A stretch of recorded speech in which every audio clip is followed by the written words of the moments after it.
Ironman Prep Season 3. It's official. We're in it.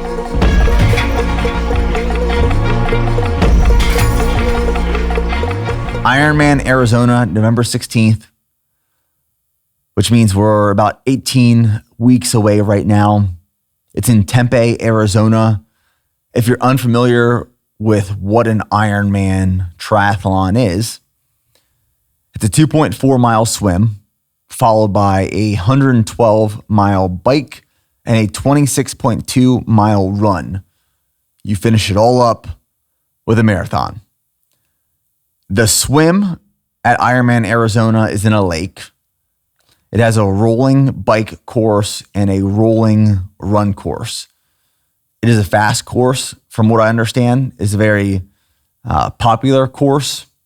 Weather is great that time of the year in Tempe, Arizona. Based off the Ironman website, water temperature average will be 61 degrees, so we'll be wearing wetsuits. The high of the air temperature is estimated to be about 65 degrees Fahrenheit, and the low air temperature is estimated to be about 53 degrees Fahrenheit. So great racing conditions, great weather in the fall. My first Ironman ever was in early November of 2019. And that was in Florida. So it was still nice and warm. That was an ocean swim, obviously. But I'm really excited.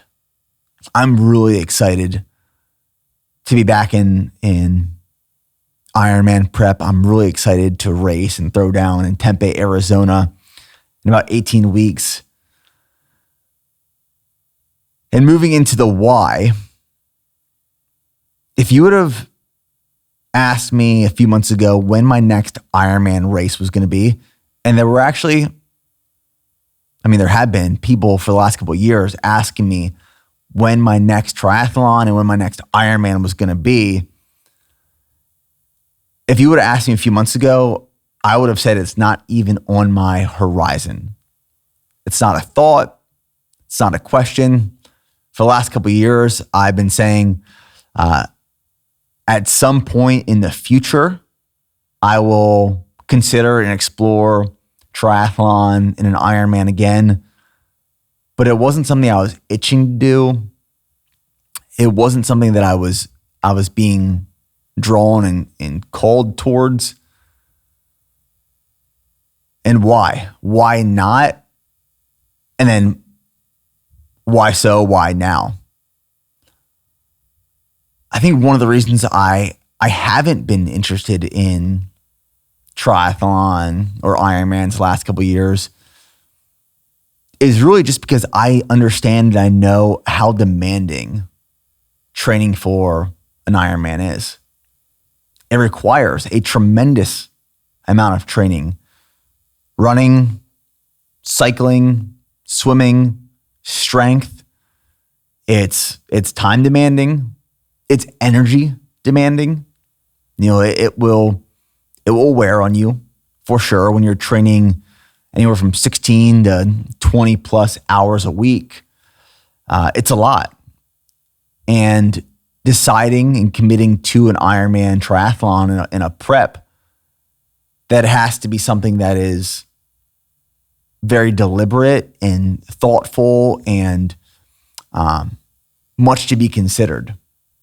And one of the reasons I haven't even considered it the last couple of years, in full transparency and honesty, is just because my life responsibilities these last couple of years have been a lot. They've grown significantly.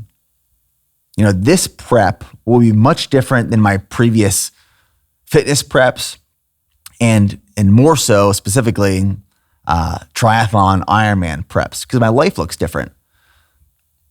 But over these last 3 years, the business has grown, business responsibility has become greater. My family has grown, family responsibility has become greater. As I mentioned earlier, my daughter turns 3 this coming weekend. My son is turning 1 next month. And I really want to be, and I've wanted to be, a present, committed, active husband, father, business leader. That's why I haven't these last couple of years. And I just I didn't feel that bite, that bug to jump into another prep. I wasn't ready to commit to what was required to prep for an Ironman triathlon. Because I don't want to just do a triathlon. I don't want to do a sprint. I don't want to do an Olympic distance. I don't even want to do a 70.3. If I'm going to do it, I want to do the whole thing. 140.6. The full Ironman. No half, no shorter distances. I don't want to just do a triathlon. I want to do an Ironman if I'm going to do it. So why now? To be honest, when I got injured earlier this year, I was training for Grandma's Marathon.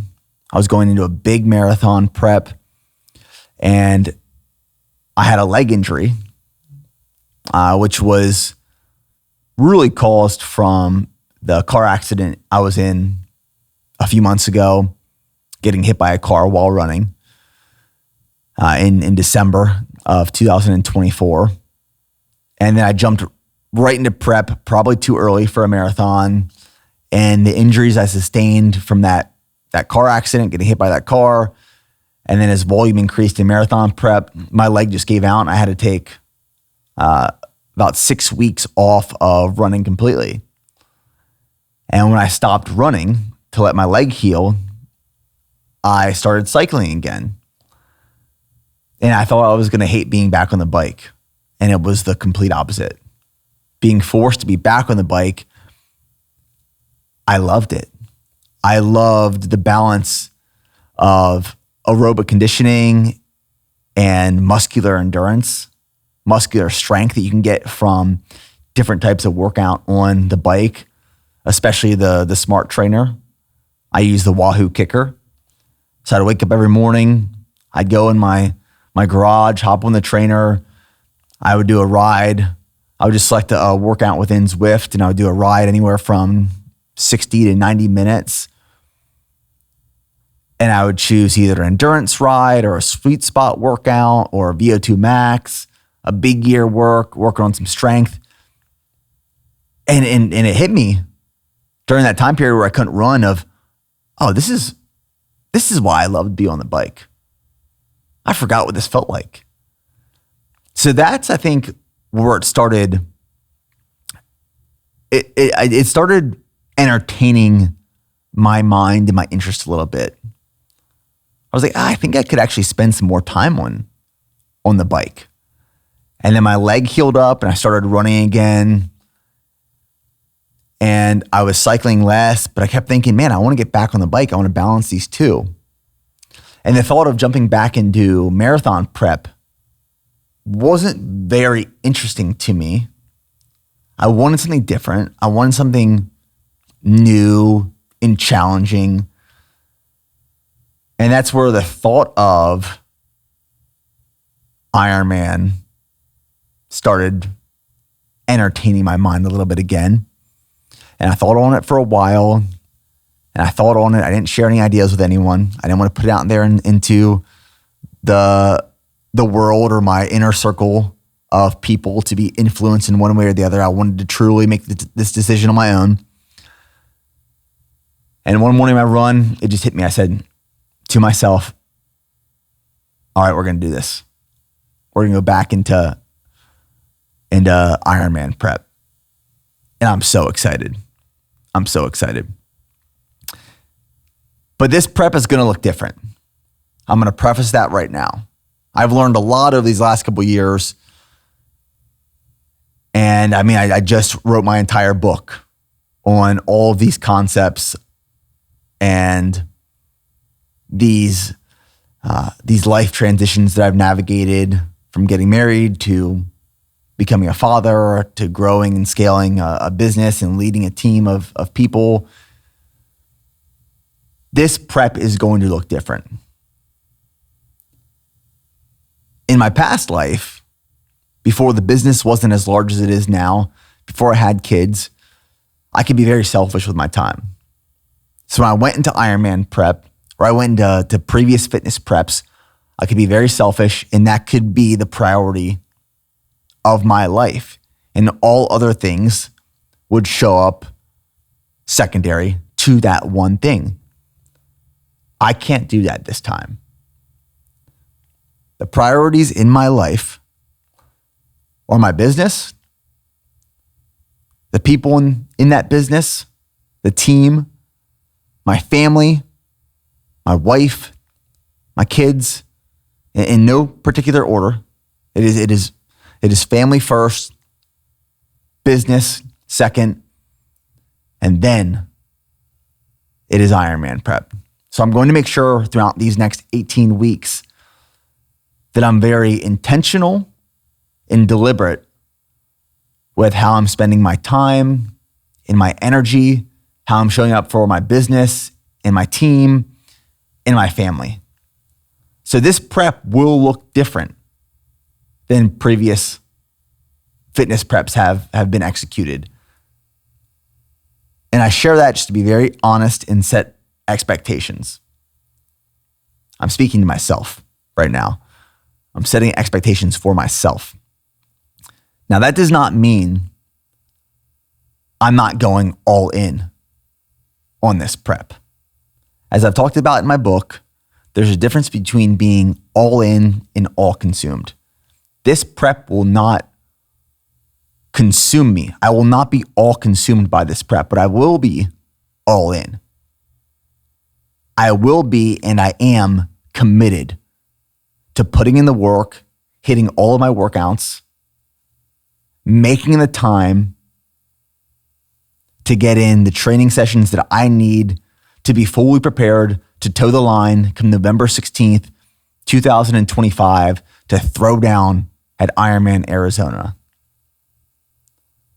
But I will not execute in that way at the expense of the business, the people, and my family. That is, in my opinion, and like I said, why I wrote the book, that is go one more.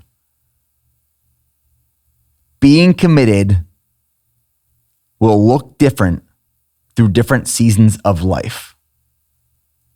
And just because you have, and I have, responsibilities and priorities that sit above and before my fitness, these goals, my training, it doesn't mean you can't set, and I can't set, very ambitious personal goals and go after them. The process might look a little bit different, but is not an excuse. It is not a reason to not pursue. The pursuit might just look a little different. This pursuit to Ironman Arizona should and will look different than my Ironman Prep did in 2019 and my Ironman Prep in 2020, 2021 did. That's just the reality. And to be honest, like another reason I want to do this Ironman is I'm ready for a fitness challenge that excites me, that's aligned with the BPN mission, and that humbles me once again. Like yesterday, my first workout back in this prep was a 1 hour run in the morning. I did 8 miles. And I had a 90-minute session on the bike in the afternoon. That was an endurance-focused session that I did on the Smart Trainer on Zwift. And I did 20 minutes of core work. And I woke up this morning, legs pretty trashed, very heavy. I did 8 miles this morning, a 1 hour run. And I was feeling yesterday's work. You know, there is some work to be done over these next 18 weeks to get back into peak triathlon Ironman racing shape and conditions. It's going to be humbling. It's going to be a lot of fun. It's going to be a lot of hard work. And I'm super excited. It puts me back in the position of being a student once again and learning things all over. Remove all ego and humble yourself. And if you're anything like me, I need short-term and long-term goals. Like the goals that we established here at BPN earlier this year that are aligned with our vision are 10-year targets. We have these long-term goals, 10-year targets that we're working towards, and then we'll establish short-term goals throughout that help us get to those 10-year targets. Those are my professional endeavors and ambitions, but I like to set up my personal life in the same way, where I have this vision, and that vision is made up of the three components that we've talked about: core values, purpose, goals. And then along the way, setting up short-term goals as well that align with that vision to help me get to my long-term targets and to keep the process exciting and entertaining. I need something that I'm constantly working towards. I'm a person who thrives through a process of achievement. I want to go out and achieve. And I get a lot of reward internally from achieving things through a long and painful and challenging process. And once I accomplish one thing or a few things, I need to set new targets on the horizon to keep working towards. And I have to do that because it keeps life exciting, but it also is very fulfilling for me and brings joy and happiness and satisfaction. I'm an individual that needs to be constantly working towards something, because if I'm not, I feel lost. I feel like I have lack of direction and purpose. I've just learned that about myself over the years. I need something that I'm constantly working towards. Short-term targets and long-term targets. That keeps me motivated. That keeps me disciplined. That keeps me excited. That keeps me in the fight. I don't want to ever be taken out of the fight, because as soon as I'm taken out of the fight, that drive starts to dissipate. That focus starts to become a little blurry. Keep yourself in the fight by setting these short-term goals and targets that are aligned with your long-term goals and targets. Now, my first Ironman ever, let's go back a little bit and talk history before I talk about how I'm training for Ironman Arizona. The first Ironman I ever trained for was Ironman Florida in Panama City. Like I said, it was November of 2019. And I've shared this story before, but I want to share it again. You know, when I got out of the Army in 2017, I said, I will never run a day in my life again. And I didn't just say it, I recorded it and published it in a YouTube video. I will never run a day in my life again. I said that. And it's funny because if you look at my life since that moment, it has been driven through running and endurance training. So I didn't run for about a year after I get out of the military. And I felt this itch, and I signed up for the Austin Marathon in 2018. And that's where I caught the bug. And the following year, I did the Austin Marathon again. And from there, I wanted to do something more challenging because I was inspired by this clip that I watched on YouTube. And this clip was from the 1982 Ironman World Championship in Kona, Hawaii. And there was this competitor, her name is Julie Moss, and there's this famous clip of her body breaking down and giving up on her as she tries to get across the finish line of the Ironman World Championship in 1982. Her body was literally giving up on her. Full body seizures and cramps. She was literally crawling to get across the finish line. And I watched this clip in it was either 2018 or 2019. I saw it for the first time. And I remember thinking to myself, I want to experience something this hard and challenging. When I got out of the Army in 2017, I think one of the reasons I said I would never run a day in my life again is because I was ready to embrace comfort and convenience and ease. And then I realized after transitioning out of the military and experiencing comfort and convenience and ease, that was the last thing I wanted. Because I recognized what that would do to me over weeks and months and years. That would just erode me into nothing. I would lose the edge that I required to keep growing and scaling and developing.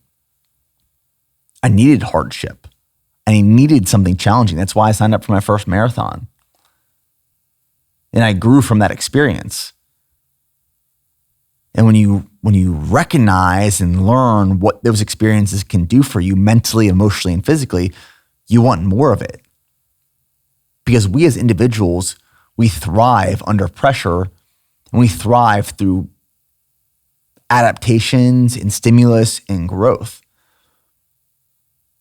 And when I watched that clip of Julie Moss in 1982 struggling literally for her life to get across the finish line, as I'm sitting probably on my couch watching this at night with my feet up, my laptop on my legs, completely just chilled out thinking, wow, I need something like this. I need to experience something similar to this. I need to experience this exactly. I need to do an Ironman. And from there, it wasn't much thought of, I'm going to sign up for an Ironman. It was that one YouTube video clip that I watched. And then I signed up. And it was a very pivotal point in my life as well, because simultaneously as I'm watching this, I'm deciding I need to do this, my mom was struggling and fighting for her life as she was battling ovarian cancer. So my mom was diagnosed officially with cancer January of 2019, and within 6 months, the cancer developed at a rate that was so aggressive and severe. It was stage 4 that she passed away in June of 2019 in the house that me and my brother grew up in. She ended up going on hospice. We were able to spend her last couple of days alive in hospice care in our home with her as she passed away. And as soon as I got back to Texas, 2 weeks after she passed, I helped my dad as we planned her funeral and spent some time with family. And then 2 weeks after she passed away, we had to get back to Texas because we had to get back to work. You know, at the time, BPN was much smaller. Me and my brother had to come back to Pennsylvania with our now wives. Valerie is Preston's wife, and Steph, obviously my wife. So we all traveled to Pennsylvania, and the only person keeping BPN alive down here was John Byers. Literally, we had one employee back then. John was holding down the BPN fort. He was answering all customer service emails. He was packing all the orders. He was receiving truckloads of inventory. This was 2019, which is why it's so crazy. 6 years later, the team that we have, the operations that we have, it's just a completely different business. But when I got back to Texas, 2 weeks after my mom passed away, I jumped right back, or I jumped right into Ironman Prep. And, now that I have some time, or I've had some time to reflect, I believe one of the reasons I jumped into Ironman Prep was to distract myself from what I was feeling after my mom passed away. It was a way to emotionally and mentally remove myself away from the situation and put all my energy and time and resources into this one thing that could distract me from losing my mom to ovarian cancer. And it worked. I mean, it was a massive distraction to my feelings, and it allowed me to funnel that energy into something positive and also honor my mom through the process. But I vividly remember being on some long training runs in that prep, and I had this playlist that I would play out loud on my phone, and some of those songs were worship songs, and I would just break down crying on those runs in the middle of nowhere, just thinking about my mom and her life and losing her just weeks prior to jumping into this prep. But that was kind of where I was at in my life in my first Ironman Prep ever in 2019. And I finished that Ironman in 11 hours, 28 minutes. I want to take a quick break in this episode to talk to you guys about our newest product, and that is called G1M Sport Plus. G1M Sport Plus is the pre-workout for endurance athletes. And in my honest opinion, a great option did not exist up until this point. Now, it is built off of the foundation of one of our best-selling products, and that is G1M Sport. G1M Sport is fuel and it is hydration. Fuel from carbohydrates, 20 grams of fast digesting carbohydrates in the form of cluster dextrin per serving, and 350 milligrams of sodium. G1M Sport Plus has added energy and focus. Energy from 150 milligrams of caffeine and focus from nootropics such as alpha GPC and N-acetyl-L-tyrosine. This is the pre-workout option, the pre-workout source for endurance athletes. And these ingredients work very synergistically together from carbohydrates, electrolytes, energy, and mental focus. So now you can not only prime your body, but prime your body and your mind for the toughest workouts and the hardest training sessions. And once you try G1M Sport Plus, you will realize just how powerful these ingredients and this product is. It is truly a game changer. So elevate your training, elevate your workouts with the future of endurance. The newest pre-workout for endurance athletes, G1M Sport Plus. Now, back to the episode. That prep was just so different because I had no real education around triathlon training. I was newer to running, so I still was trying to learn how to be a faster runner.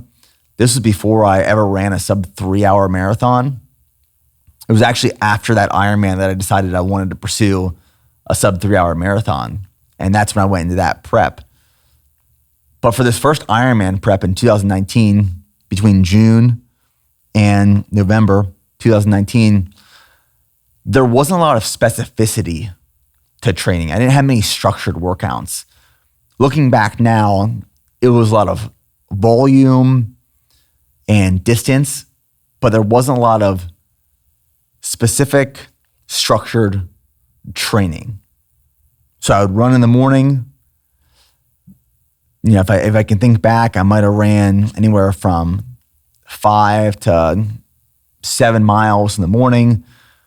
And then I would go swim and I would just get reps in. I didn't have any structured training. I didn't have a swim coach or instructor. And then I'd hop on the bike. I went to a local bike shop, got a felt bike, got that bike fitted. I did a lot of my workouts in my garage. I would take the bike out on the road occasionally. But even doing workouts in my garage, I didn't have a smart trainer. I had a manual trainer. And when I was getting on the bike in the garage, I wasn't working towards any intervals or power. I mean, I didn't measure any power. I didn't know what my FTP, functional training power, was. I didn't know what watts were. I wasn't measuring any power.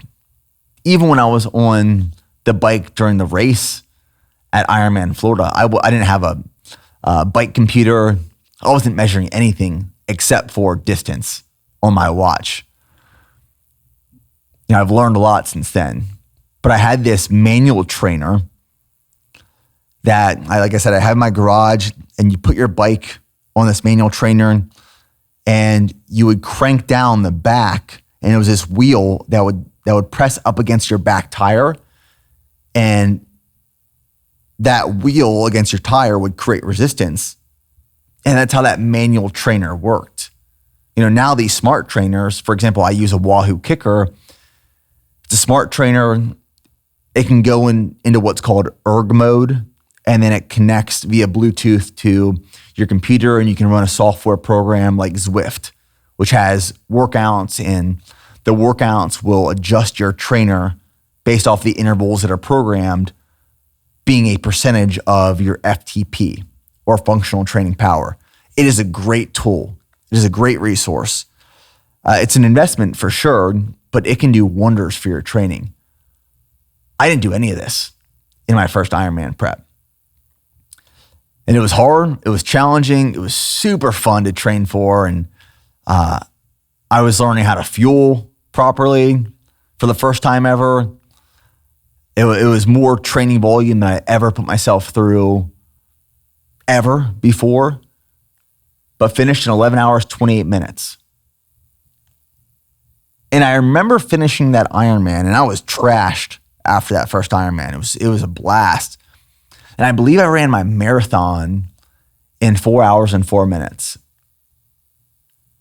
And the day after that Ironman was finished, I vividly recall going over my numbers and thinking to myself, wow, I ran a 4 hour and 4 minute marathon after swimming 2.4 miles and biking 112 miles.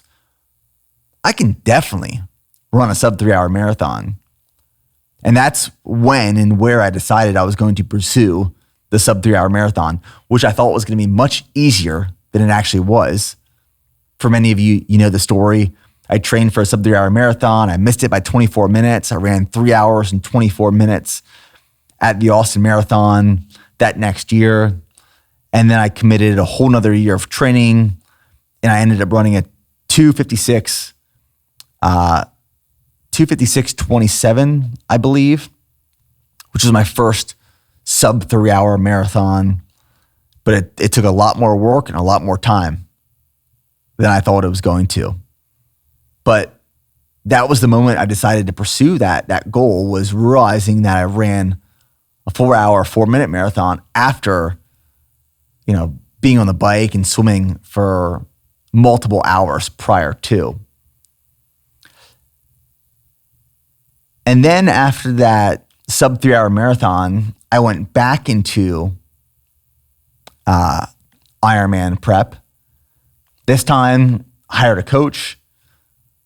I learned a lot. I learned a whole lot in that prep about proper fueling strategies and techniques, about more training specificity and workout structure around swimming, swim form and efficiency, utilizing different workouts on a smart trainer, on a bike, learning how to incorporate different types of run programming and tempo workouts and track workouts and critical velocity, and really harnessing the power of RPE, rate of perceived exertion or effort, and heart rate.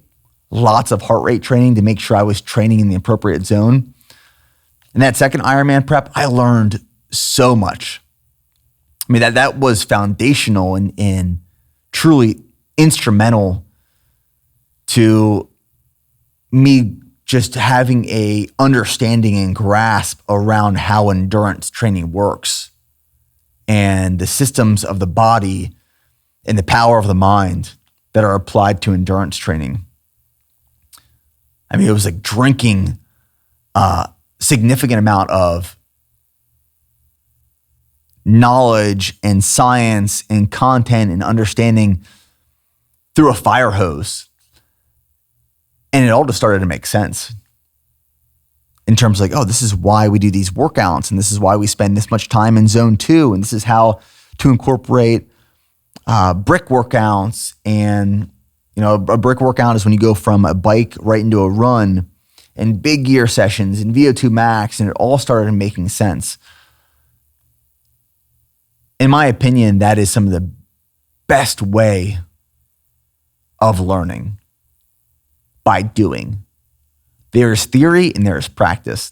You can read all the books on a style of training. You can read all the published articles. You can watch all the videos.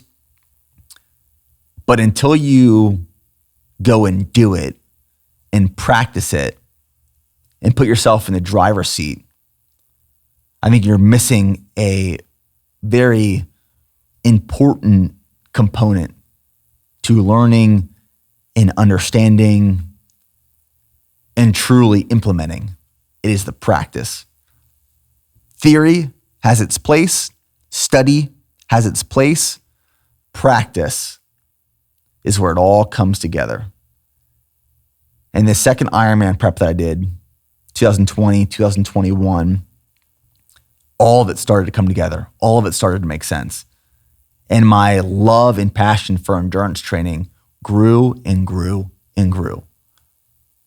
However, what happened during the second Ironman Prep is that we got hit with a pandemic.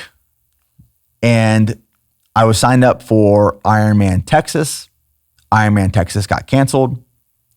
I pivoted my race plan to multiple other full distance Ironmans. They all got canceled that year.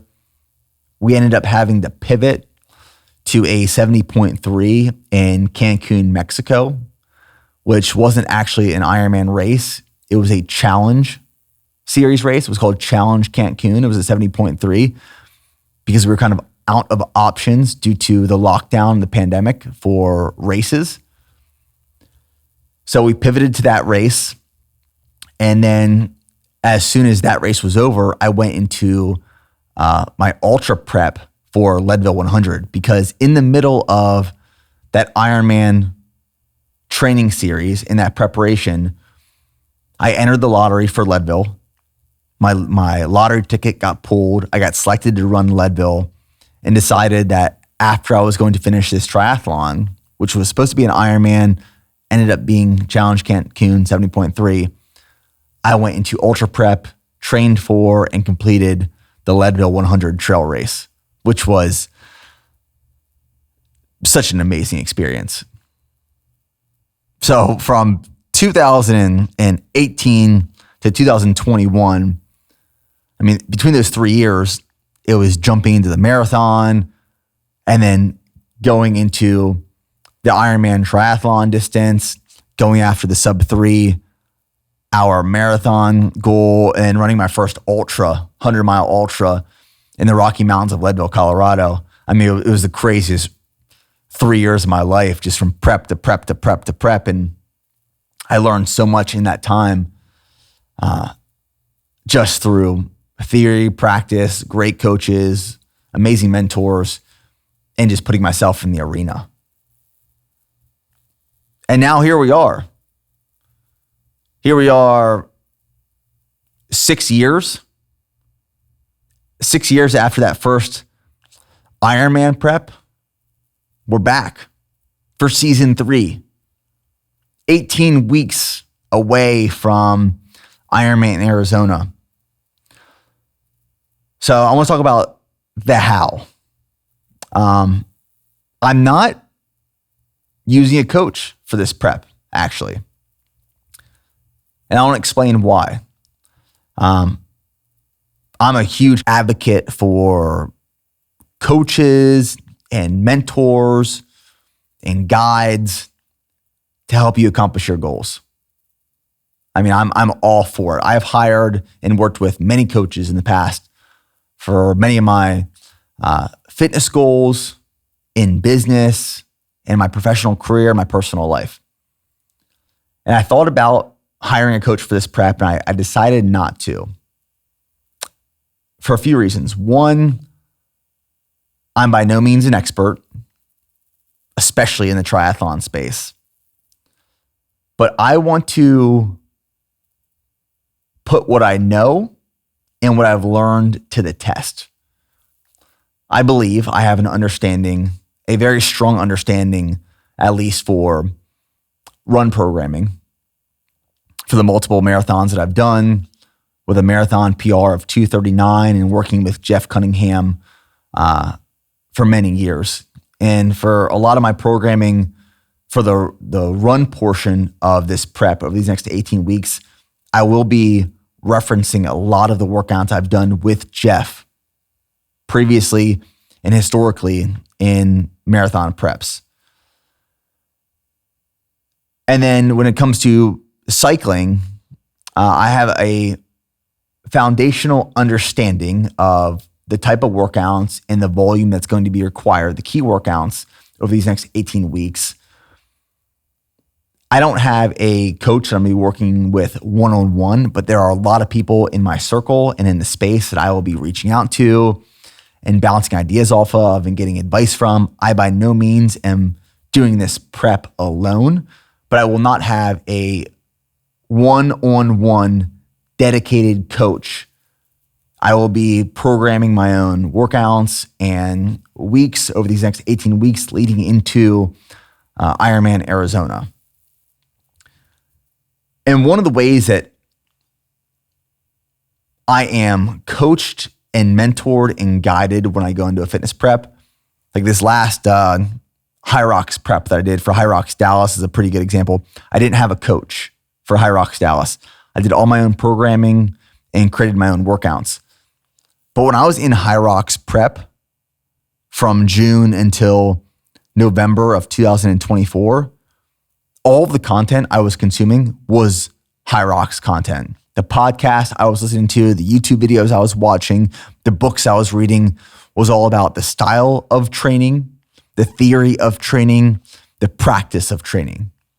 Every morning on my morning run, I was listening to the RMR podcast.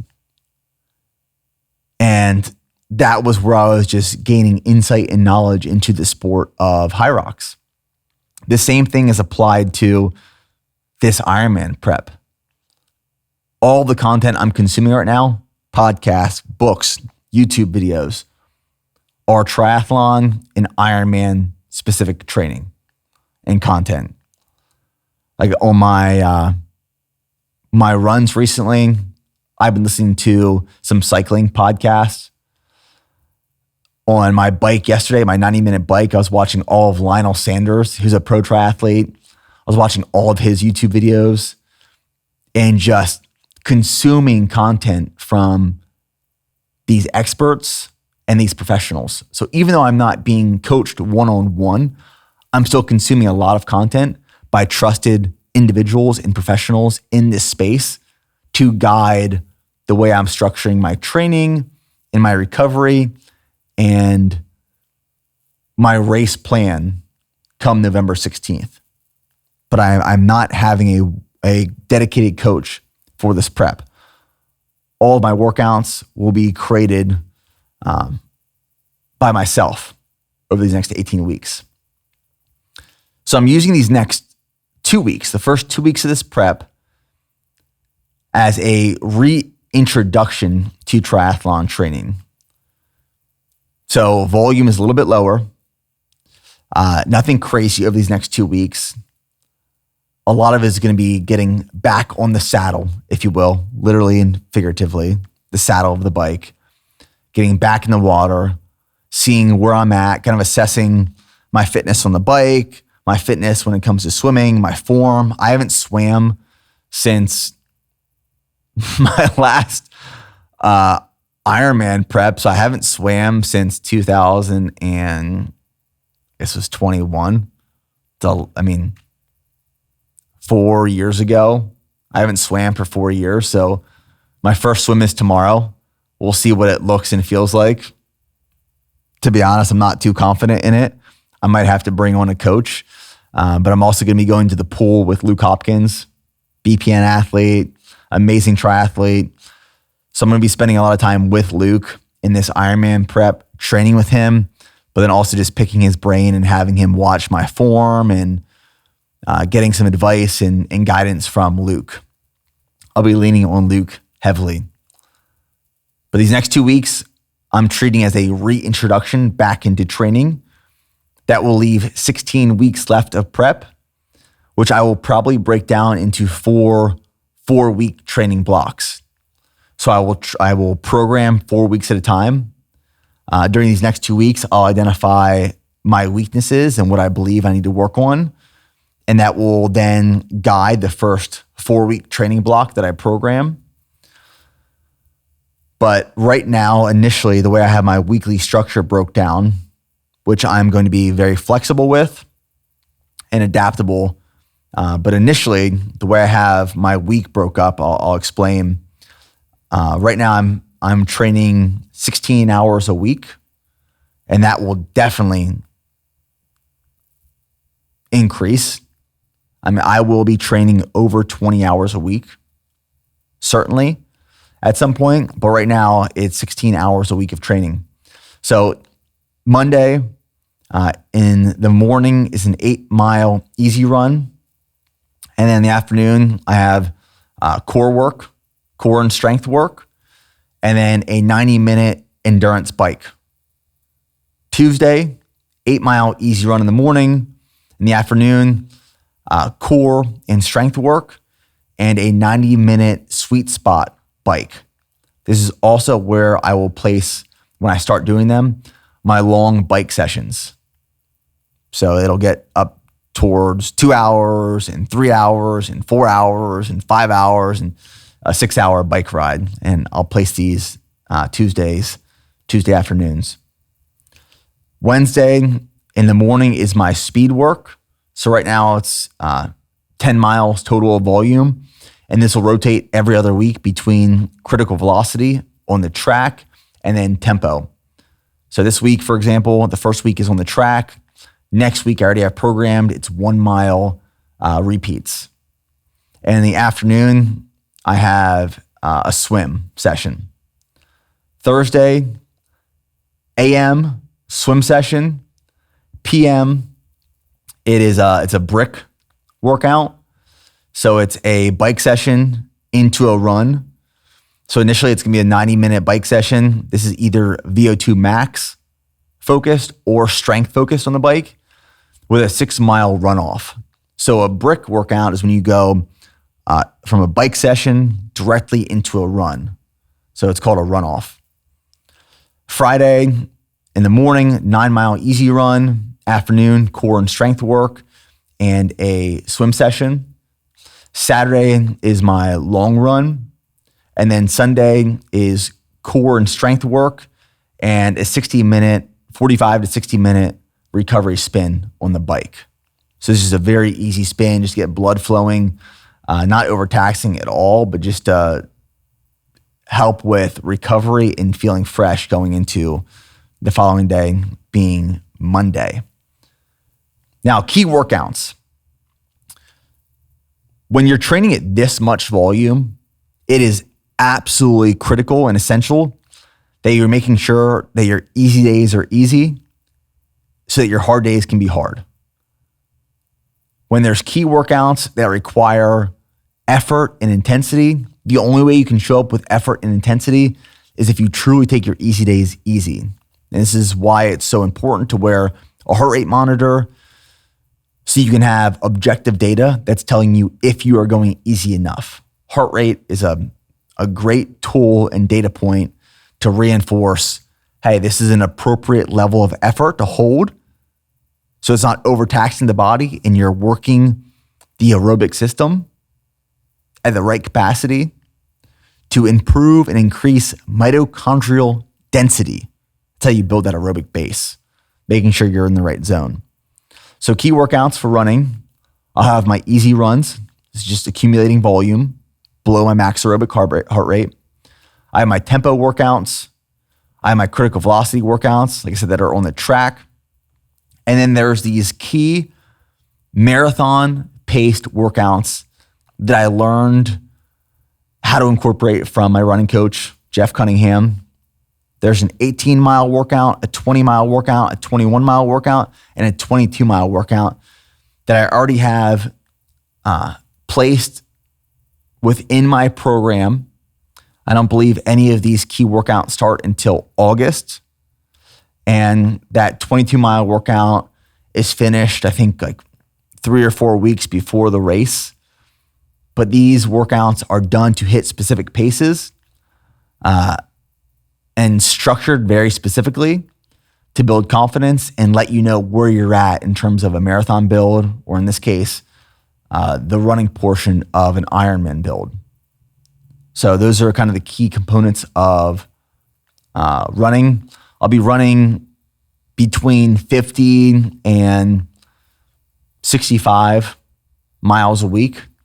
I might touch 70 miles a week at the peak when I'm doing some of these like 22-mile workouts, for example. In terms of the bike, so there's a few different bike sessions I'll be doing. There's an endurance session, sweet spot workouts, VO2 max workouts, and then big gear and strength work.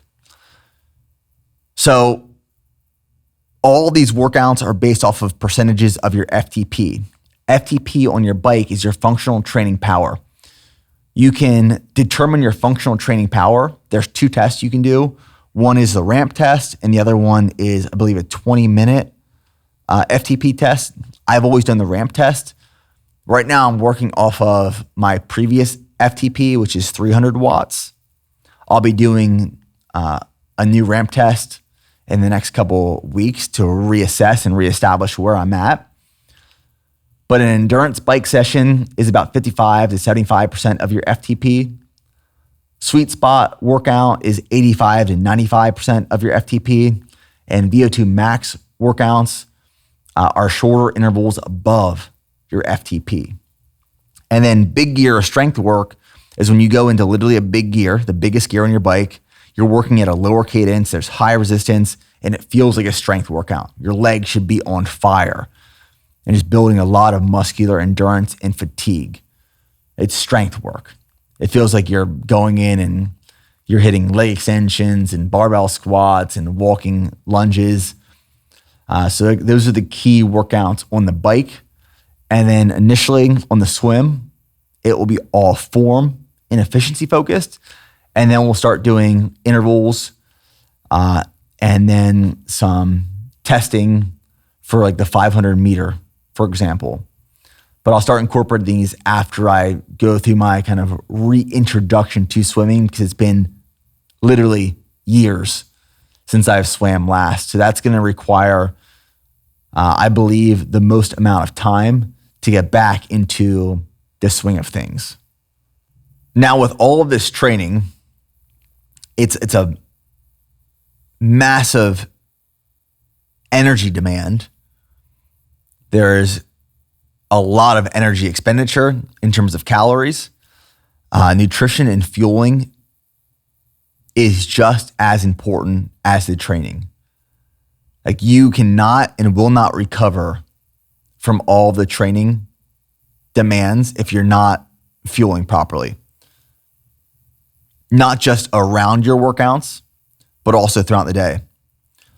So I haven't been tracking my nutrition. I've been eating more so intuitively the last couple of years. But when it comes to a prep like this, I believe it's really important to track nutrition to make sure that I'm eating enough. So I'm starting calories out at roughly 4,000 a day. And this will change based off of my training demands, my energy expenditure, how I'm recovering. I'll be tracking my HRV, my heart rate variability. I'll be tracking my resting heart rate. I'll be tracking my sleep. Be tracking my weight. Really, like, based off how I'm feeling, how I'm performing, I will make changes to my nutrition strategy. But initially, this is where I'm starting. It's about 4,000 calories a day, 525 grams of carbohydrates, 200 grams of protein, and 120 grams of fat. So that's like daily caloric intake based off of my expenditure right now. But it's really important to fuel these workouts appropriately. I'm not doing, and I will not do any of these workouts fasted. So to give you an example of today's workout, how I'm fueling today's training. This morning, I ran 8 miles and woke up at 4:30 a.m. I was running by 5:15 a.m. So as soon as I woke up, I had a scoop of G1M Sport Plus and a scoop of G1M Sport, and I had a Go Bar. So between those 3 supplements, it was 76 grams of carbohydrates total, and it was about 800 milligrams of sodium. So that's what I had before my run. And then when I got back from my run, in addition to my breakfast, which my breakfast was 150 grams of berries, 2 pieces of sourdough toast with some Kerrygold butter, 4 whole eggs with some flaky sea salt on top. And then I had my strong greens, my strong reds, my strong joints, strong omega, strong multivitamin, 5 grams of creatine monohydrate, and a scoop of electrolytes. I will be consuming a lot of supplements and food during this prep. So that was what I consumed before my run and then after my run. And then after I record this podcast today, I'm about to go into my second training session. So I will have, and I had my lunch before I recorded this episode, which was 300 grams of jasmine rice and 8 ounces of about an 85-15 ground beef. And then before going into this next training session, I'll have, in the first hour of training, 2 scoops of G1M Sport and a Go Gel. I'll have the caffeinated Go Gel. And then in the second 30-minute session, or I guess the whole hour, including the strength work, I'll have another 2 scoops of G1M Sport and a Go Gel. So over these next 2 hours of training, I will consume another 4 scoops of G1M Sport and 2 Go Gels. One of those being caffeinated, one of those being non-caffeinated. And after that training session is over, I'll have a scoop of our Recover supplement, as well as 60 grams of oats, 2 scoops of whey protein, a serving of honey, and a banana before going home for dinner. And I'll have dinner, and before going to bed, I'll have a big bowl of cereal to get an additional 100 grams of carbs in. So carbs are so important because it's going to fuel this training. So the goal with consuming this many carbs around my training and then throughout the day is that I want to fuel the effort, but then also replenish the glycogen that I'm tapping into and using so I can show up for the next day prepared and fueled and recovered to continue training week over these next 18 weeks in preparation for Ironman Arizona. Getting your nutrition dialed in is extremely, extremely important when you're going after any fitness goal, but especially something that is so high energy demanding, such as an Ironman triathlon. So I will be consuming throughout this prep a lot of G1M Sport Plus, G1M Sport, Go Bars, Go Gels, electrolytes, and then food. Lots and lots of food. And a lot of the food choices that I'll be choosing are easily digestible sources because I'm training multiple times a day. One of the reasons I'm having a big bowl of cereal at night is because I'm not necessarily hungry before going to bed, especially after a larger dinner, but I know I need more carbohydrates. So I can easily get 100 grams of carbohydrates in the form of cereal, where I'm not going to feel overly stuffed or bloated or uncomfortable. It digests very easy, very quickly. I can wake up the next morning feeling light and strong and fueled and ready to go. So sometimes during these preps, especially as training demands increase, energy demands increase as well, and the food choices need to reflect something that can fuel you, but also digest very easy and very quickly, so you can show up for the next workout or the next day not being bogged down. And that's one of the reasons I consume so much G1M Sport. It's because I can drink my carbohydrates and electrolytes, my fuel, to fuel and replenish. And it's not an actual whole food source that is having to be consumed and digested and assimilated and all of the things. So we're in it, baby. Ironman Prep Season 3, Ironman Arizona. That's the overview that I wanted provided. That is the what, the why, the how initially. We are going to release a full YouTube series. We start filming today, and we're going all out on this YouTube series like we have historically with fitness preps, but I'm really excited to document this one. Ironman training is fun, but it's even more exciting to film and document, and the content is always just interesting and new and exciting. And we'll be releasing the first episode here in a few weeks, and over these next couple months leading up to Ironman Arizona. So guys, thank you for all the support. And as always, go one more.